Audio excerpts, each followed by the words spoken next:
Hi, everybody. This is Laurie Handlers, and you're listening to another episode of Sex and Happiness, a show about your sex and your happiness.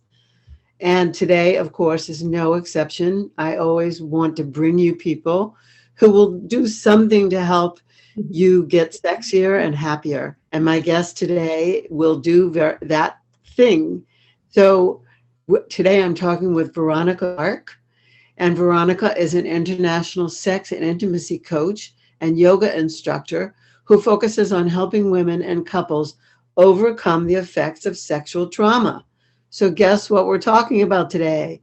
Sexual trauma. And specifically, we're talking about sexual trauma in women.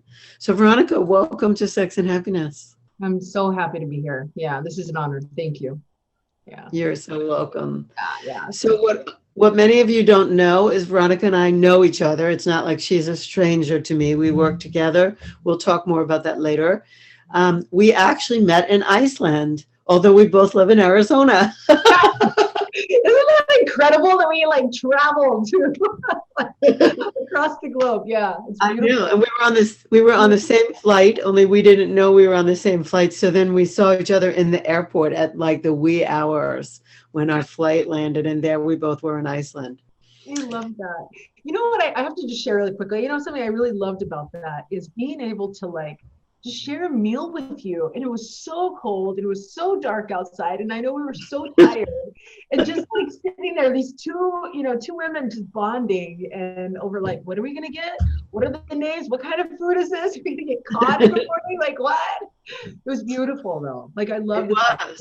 I love that was our introduction to each other. So we did. We had an outstanding time. We ordered, I don't know, I think I ordered some kind of Icelandic fish, some other rice dish. It was breakfast. It was really early in the morning.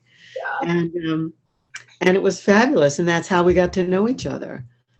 So, it was awesome. So here we are about 3 years. We're about 3 years later, something like that. And time and energy have brought us closer together, which has been a real blessing. So let's talk a little bit about how you got to be who you are. I know that you're a yoga teacher. You've done that, but I don't know if that's where you started. I always ask people, did your parents think, when they were bringing you up, or did your 7th grade guidance counselor think that you were going to be a sexual trauma healing person? No, I didn't know. I had no idea. So I'm going to let's go to even 2006. Mm-hmm. And I wore button-up cardigans. I had this favorite white button-up cardigan that I loved wearing, and just what is it, khaki shorts down to my knees. It was my dream to drive a minivan and have my kids.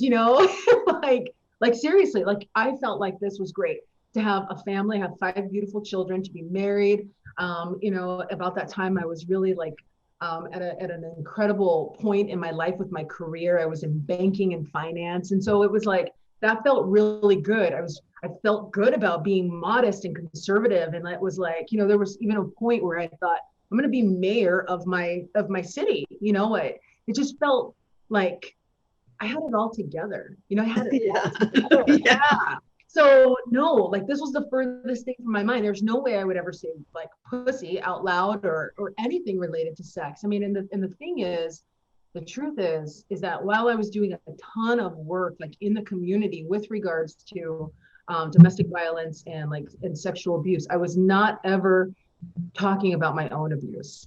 I was not ever even dealing with my own past. So for me, because I had the resources and because I had a ton of compassion, I would do things I had a group home.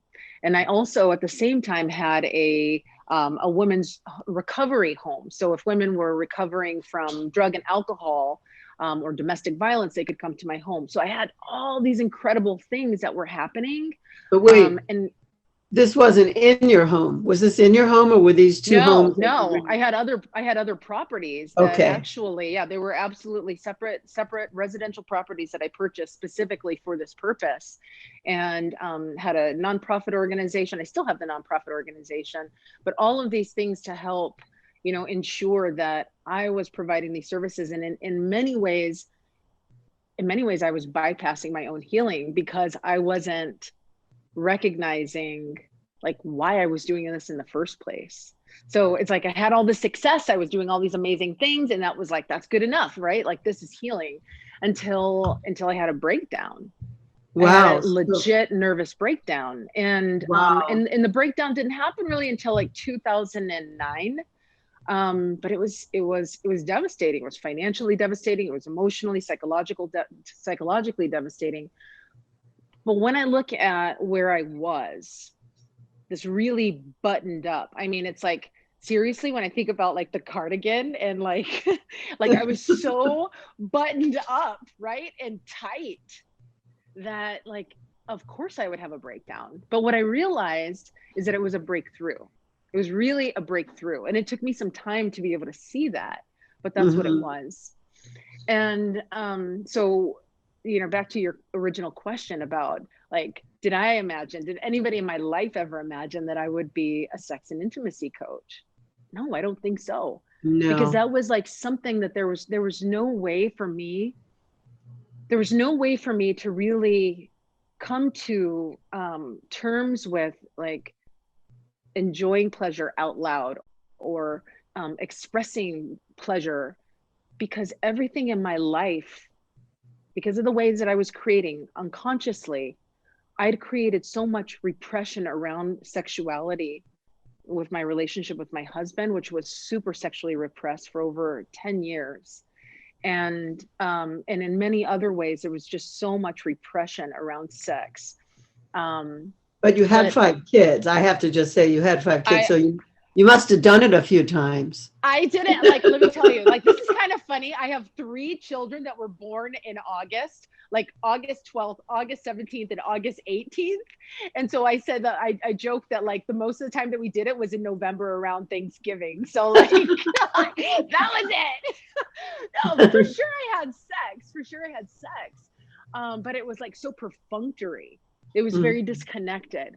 So and so I think when for me in my personal experience, that it's like until I was really able to come to terms with and begin to face my own sexual trauma and really start to disassemble that, there was no freedom for me to experience sexual bliss and pleasure. Yes, sex felt good to me, of course it did, but did I know how to ask for what I wanted? No, I didn't. I was so quiet, like I didn't make a peep, even like during sex, just because that was my entrainment growing up, Yeah. was being sexually stimulated through abuse, right? Being violated. And even though it feels really good at different times, it feels really good. There's just years and years and years of sexual touch and stimulation. I knew not to make a sound. So like I carried all of that even into my adulthood. Don't make a sound. It feels good. Just keep it all inside. So there was no room for me to express. There was no room for me to say, that pleasure is acceptable, that pleasure is actually a way to heal, and that this is safe and it's okay. Yeah. Well, I So, mean, when you're being abused, from what I've heard, I've only recently got in touch with a flashback. So I'm sure I always knew somewhere that something happened to me, but I could never recall what it was. And all the people that could possibly shed light on it are now not alive. So I can't ask anybody, but I was so angry, but what I've been told by other people is that when this is the love that you're getting, and it's abusive, and your little self knows that it is, but your little self also, your body feels good. right. You're so mixed up, you're so confused that you're traumatized. You're traumatized because you know that it's inappropriate for someone to touch you like this. Yeah. Yet it's someone who says they love you. It's someone you're supposed to love. So it mixes your brain up. It is so confusing. I love that we're actually talking about this, and anytime I'm getting ready for a podcast or any kind of discussion, I'm like, what's really true in what's coming up? And it feels like this is actually an important conversation for us to have when it comes to sexual trauma and acknowledging the pleasure or the sexual stimulation that was experienced during trauma. There's not a lot of space for that, right? Like for a couple of different reasons, because for one, there's dissonance because I'm being abused, I'm being taken advantage of. Like in my case, there were people who it was my father and my brothers, right? So these are people who were in my household who are supposed to take care of me and to protect me.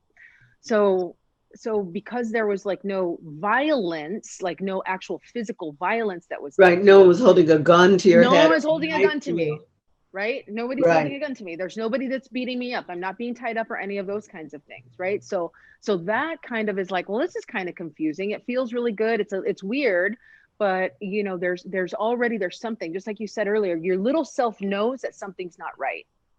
Even though everything in the environment seems to kind of be supporting the behavior of what's happening, something just doesn't feel right.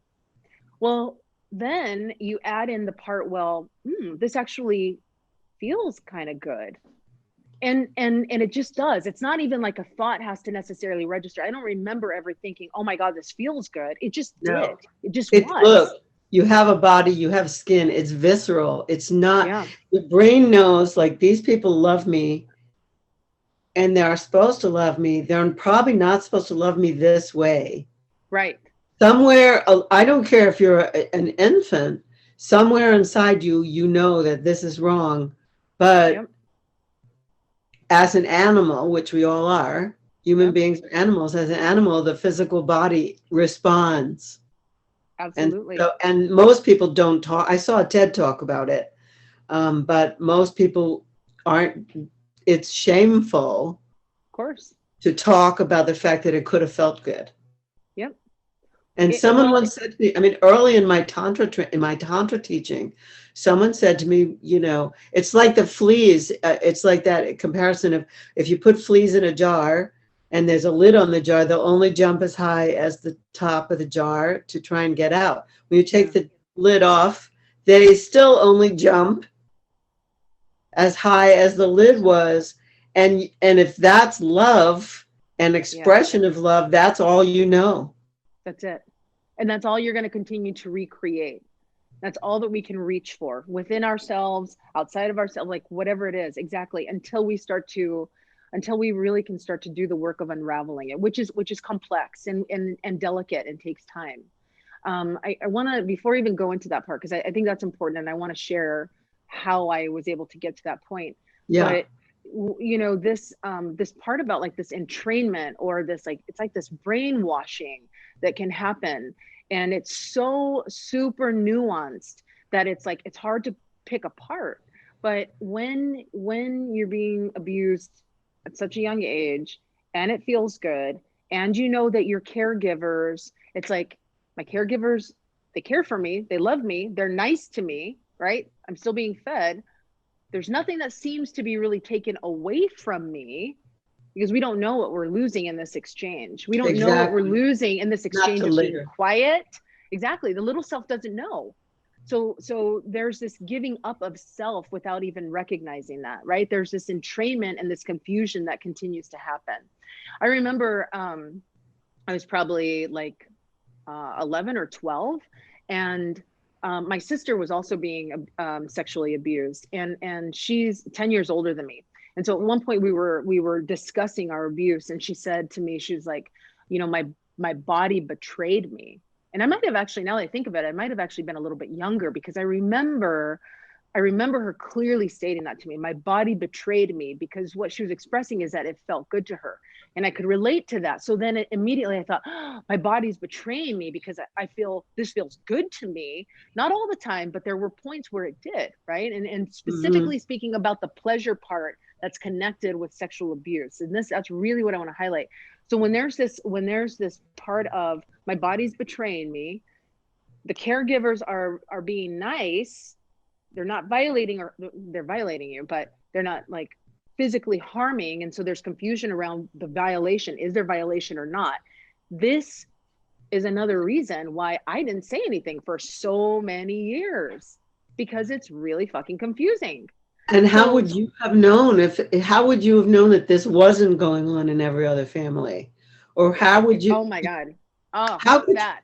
who would you talk to? How would you know you were Oh my sort of God. trained to be quiet and Oh not my God. tell? You know, it's so interesting. I love this about you. You always say the things that are like, there are so present in me, but there was never like an outlet, or I hadn't created an outlet yet. And the truth is that by the time I was like 11, I started looking to see if it was happening in other people's homes. Like when I would go visit, I was like hyper vigilant almost about, is this happening? And very suspect. And this I can tell was where I was starting to really form this idea about men. I was forming an idea about what men do. Anytime anybody was like sitting on their father's lap, there was something. I was always speculative, right? I remember one time I lived in Oceanside, California at the time, and I had a great friend that an elementary school friend that lived in La Jolla sometimes with her father. When she'd go to visit her father in La Jolla, she Mhm. always wanted me to go visit. And we had a situation, we had an incident where we were going to go swimming and we were changing, and he walked in and we were both in our bathing suits, or we were changing into our bathing suits, and he's like, I see you, you know, like looking in this way, like, and kind of just poked his head out, like, I see you. And I was standing in front of my girlfriend, so I don't know what her facial expression was, but I just remember like not even being shocked, not being surprised. It was like, it was almost like, ha, I knew it. Like, and or I don't know. I'm not sure exactly what that was, but there was like, there wasn't a shock in me and there wasn't a surprise. It was just like, okay, like something, some kind of, I was building up some kind of evidence, and it wasn't necessarily helpful because No, again, this evidence was against men. This is how men are. This is what men do, right? Not just sexual abuse, but there was just something that I can't quite put my finger on, or I couldn't put my finger on then, but it was like evidence. So yes, even though I did not know if it was going on in other people's homes, I was starting to look for it because I knew something wasn't quite right. hmm, So I'm going to pause on that for a second, because there's so many yeah, nuances to sexual abuse, and like and these different ways that patterned and ideas about the world and people and how they start to form. But that was definitely a big piece of it. but Um, I yeah, guess I'm looking for the aha moment. Like, yeah. so in 2009, I think you said, like you had Hmm. what was that aha moment? It was a collapse, really, of my life. It was a Mm, collapse of this like house of cards that I had built on a foundation that had never been healed. It was full of cracks. And so even though my aha moment came as it came because of, you know, really financial devastation. It was also the crash, so I lost millions of dollars you know, in property, had a massive bankruptcy during the same time, you know, a divorce. So that was what the catalyst was, but mm. what was underneath there is really what started to come out, and it was because of what was underneath there that was the basis for many of the decisions that I had made that got me to that point of collapse and devastation in the first place. Does that make sense? Yeah, sure, Yeah. sure. So from that is where I was really able to start seeking counseling. Like it was from there that, you know, I remember going to see somebody at Impact it's the first time I was introduced to meditation. And I said, I can't understand why this is, you know, affecting me so much when I'd gone through so much more in the past. And so going to Impact was actually what was so helpful about starting to realize that it was my trauma that had helped to create so much of what was apparent in my, you know, in my adult life. Hmm. And so that's really where the healing process kind of started, was that And was the impact, what is impact? Impact is like it's like a family service, or it's like a workshop. Yeah, good question. So impact is actually just like for sexual trauma, and also just for it's not psychological so much, but like behavioral health, and it's just trauma counseling, those kinds of things. Great. I'm so And glad you went. me too. Like that I am too. For so many reasons. As I mentioned, that helped me to finally start meditation and mindfulness, but it also got me doing EMDR. And that's where I was starting to, start to work with some parts of the sexual trauma that I'd never worked with before. I still didn't understand exactly how that was connected to the financial loss and all of those things, but slowly it all started to make sense. So yeah, so that was my first kind of like aha moment, like, Hmm. okay, there's actually all of the stuff that was underneath that created this massive volcanic eruption, Yeah, which I can see now is a breakthrough. And so that's what's of led me course. to where I am now. Yeah. Because, I had to have the courage to start like looking through those pieces. And the more that I was able to look through different memories and be able to look through, just different, feelings or beliefs even that I had about myself, that's when I was really able to see how, it obviously makes sense, but just like how deeply the trauma had affected me. So I can go down that like a whole long time, but I want to make this really effective. So what Yes. out of what I'm sharing, what's even kind of coming up for you? So for me, I have a couple of questions. One is Yeah, about the work you're doing right now with women, and two, about your attitude towards men. Like I happen to yeah, know that you're in a new relationship, I and so am. Yeah, so you must have yeah, you must have done the work that it takes. yeah, Some of it I've seen you do work. yeah, Like I've been yeah, the facilitator of some of that work, yeah, but I so there's like two ways to go here. One is like, what do women need who've been traumatized, and how do you provide that? That's like one avenue, and then the other yeah, avenue is personally, like, so how did you heal this stuff? How can yeah. you let in a new person in your life that's really important Mm, to you? So yeah. which way do we want? Let's talk about the relationship, I think, for a minute, and then we'll talk about the work that you're doing. Yeah. Yeah. And I think in order to talk about the relationship, certainly we could talk about my path to even being able to heal myself enough to be able to be ready for a relationship. And what I'll say is that I've had to learn how to be very gentle and kind to myself. And that's not something that is usually taught. So I had to learn that. And the only reason why I learned that, and I learned it quickly, was because I was having so many anxiety and panic attacks. And trauma lives inside the body. And as soon as I had that eruption in 2009, those panic attacks and anxiety and those PTSD type of responses was so regular for me. And something that's always been true for me personally is that I never wanted to take any kind of medication to address that. And there's nothing wrong I'm if people choose to. But I'm ringing my bell for that because I feel like Yeah, your work goes faster if you're not medicated. I agree, because it's like at the same time, this is what's so crazy. The same time that I had that eruption, I also had an awakening, because that's usually how the universe gets your attention. It's like, hey, I need you to pay attention. So for me, I didn't want any medication. I needed meditation, and I did mindfulness, and I had to be kind with myself. That meant I had to eliminate certain people. I had to eliminate, participating in certain things. I had to change everything. I had to change the direction of my, of my career, and really doing like high pressure sales. A lot of things had to change in my life so that I could start calming my nervous system.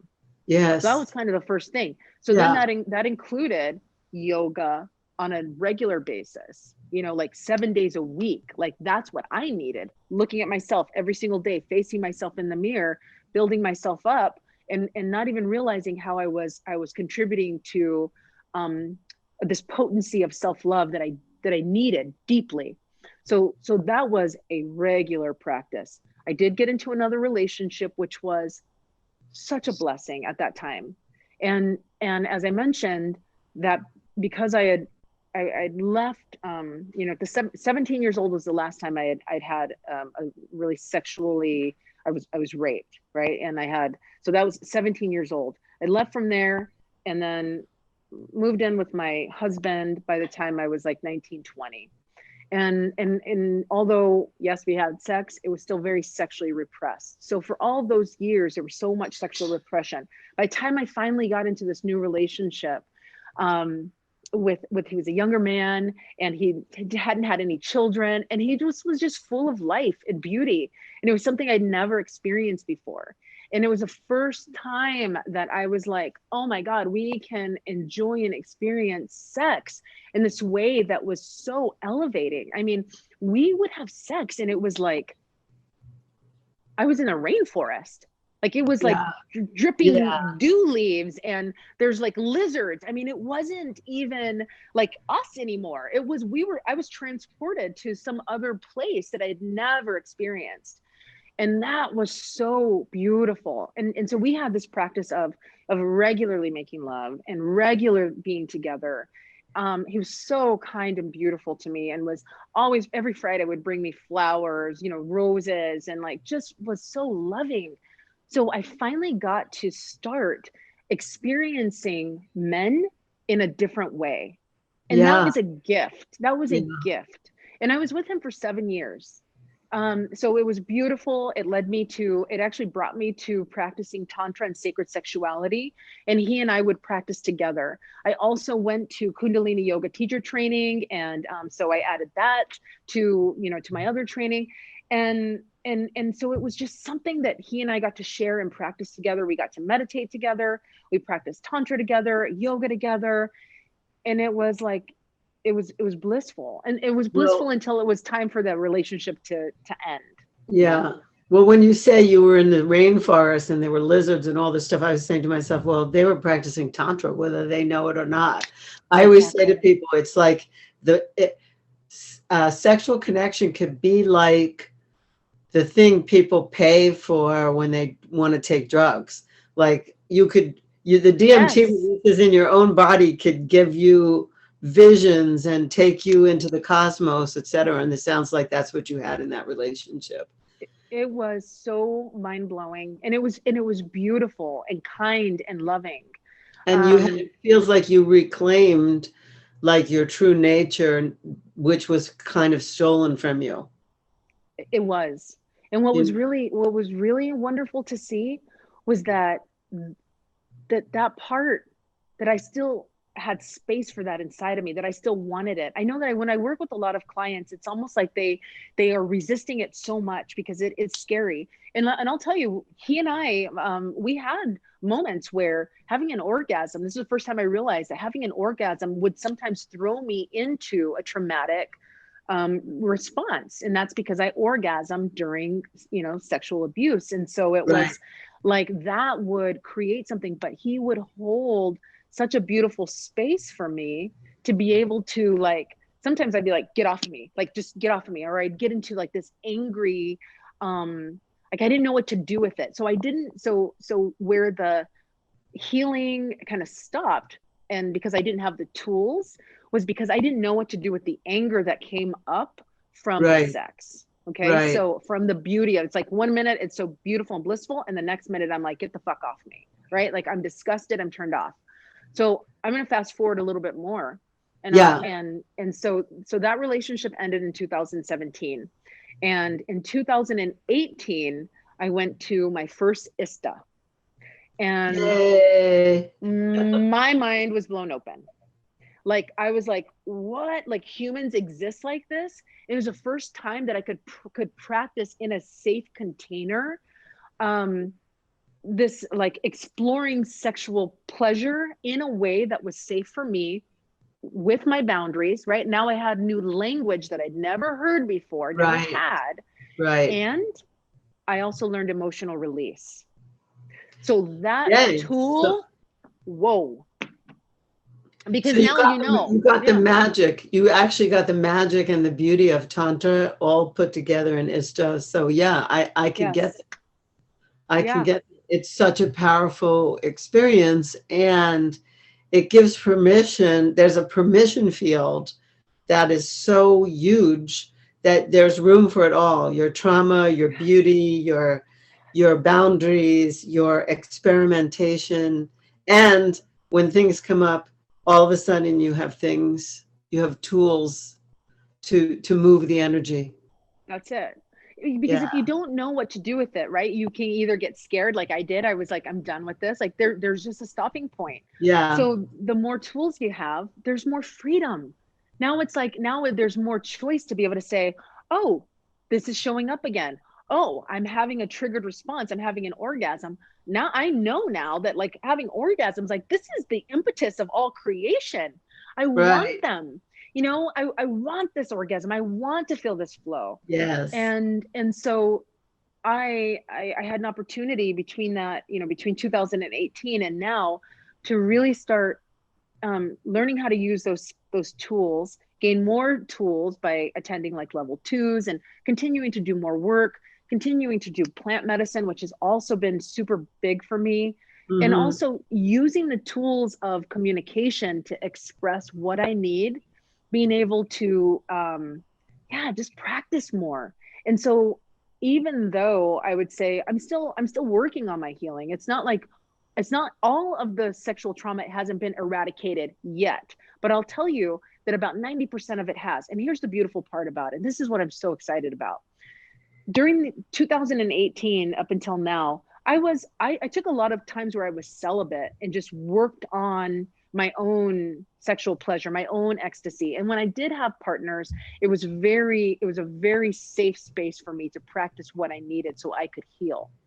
And so in being able to call this relationship in now, it's like, this is magical because I've done so much work. And this man, my beautiful partner, has done so much work. We met actually in 2017. So it's like, it's so interesting that we both have been on this path, but separate, him working on his own, me working on my own. We still were in contact, but we weren't lovers during this time. And now for us to be able to come together, it's like we get to do the rest of our healing as partners with an understanding of how to hold each other, because we know how to hold ourselves, how to communicate, how to be able to express. Like I can't even emphasize, like it almost feels like this fairy tale. And you know what? I'm like, I'm gonna fucking accept the fairy tale. It's amazing. I believe in fairies and I deserve this shit. Like I deserve this. I have put so much work in, you know, I deserve it. I want it. You deserve it. In. Yes. You know, I woke up one day, not terribly long ago, and I looked at Michael and I said, I feel like I have a Cinderella life. So I understand. I really understand when you come together with somebody who's willing to do the work, who's open to it, who's not just telling you it's your problem, you deal with it. When you meet someone who's meeting you halfway and then all the way, like that's it. It's really, really different.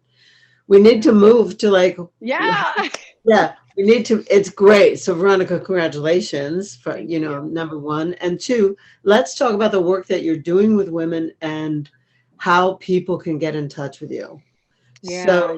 Because listen, anyone who hears this is going to be really moved, and there are more people that have been in the situation that you've been in. I mean, and maybe I have, and I just don't even know because I can't.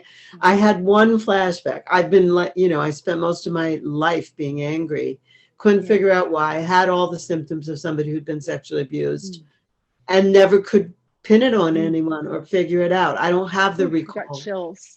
Yeah. So if you and I had a similar experience, maybe I only had the experience a couple times. It didn't happen, when I was 10 and 11 and whatever, but it happened enough to make me angry. Yeah. There's got to be a myriad. There's got to be probably more people than even statistics say have had that experience. There is.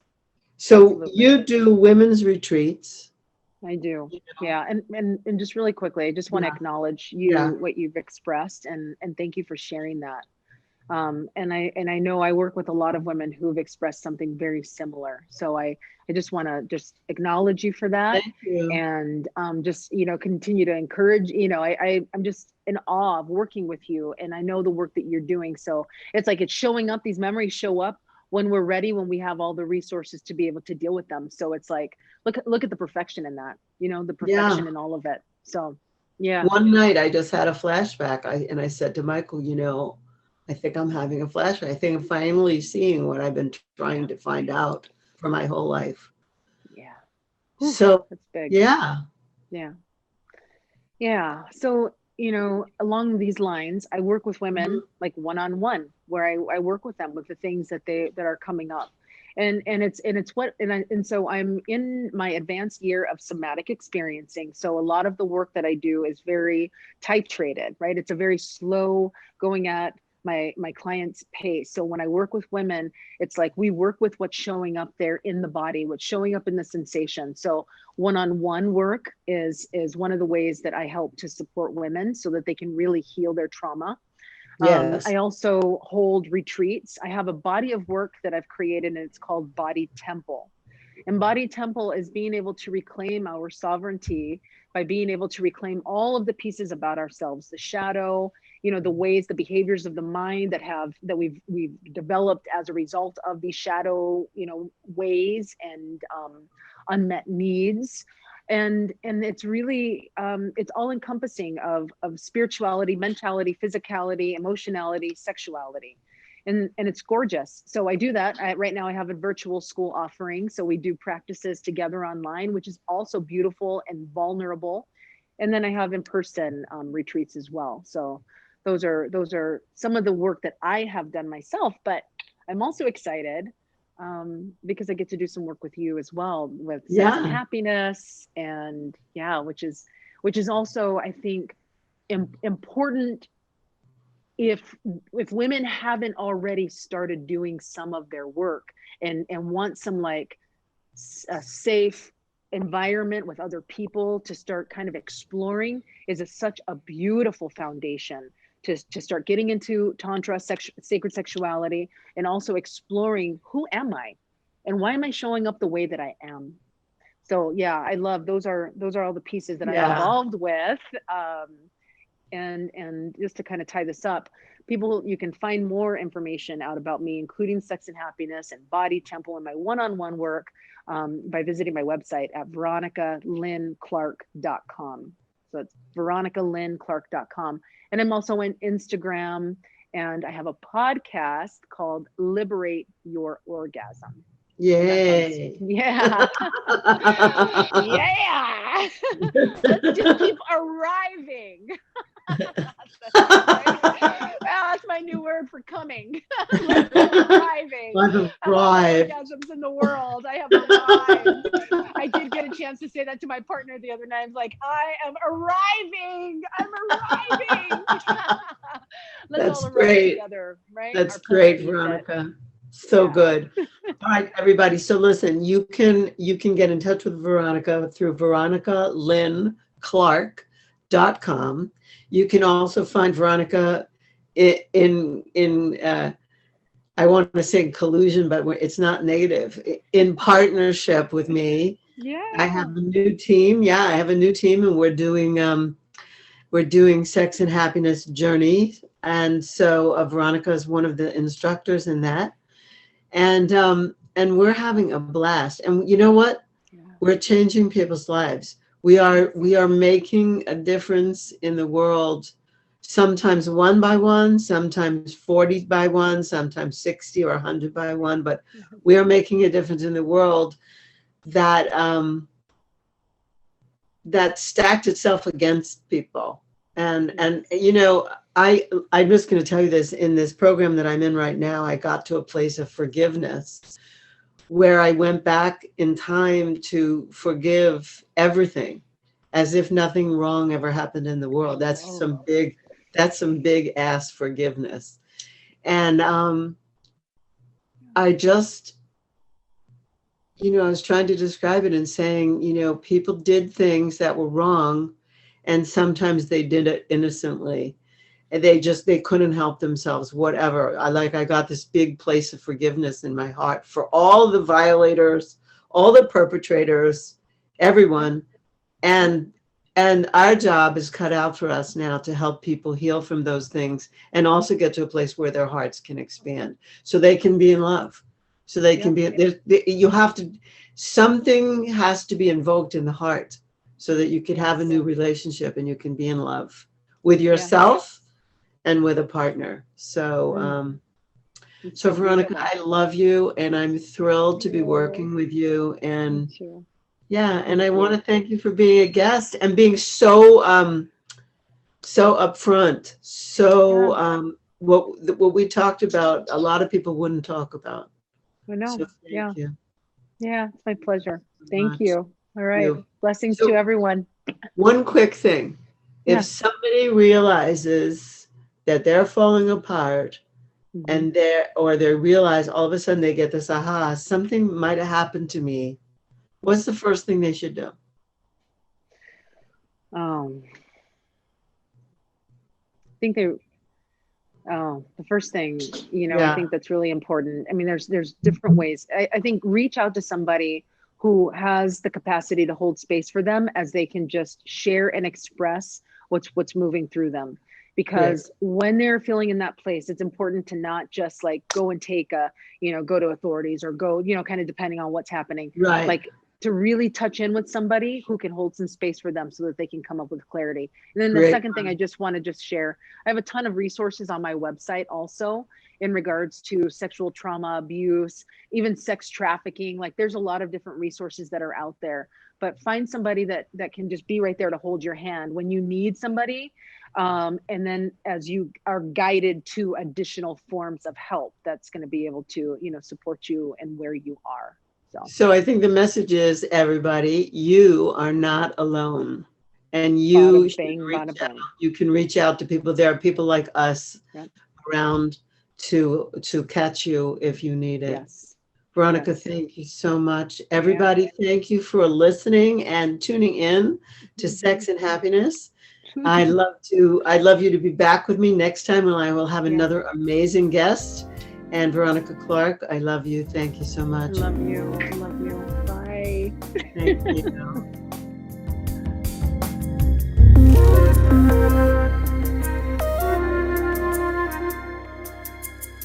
you.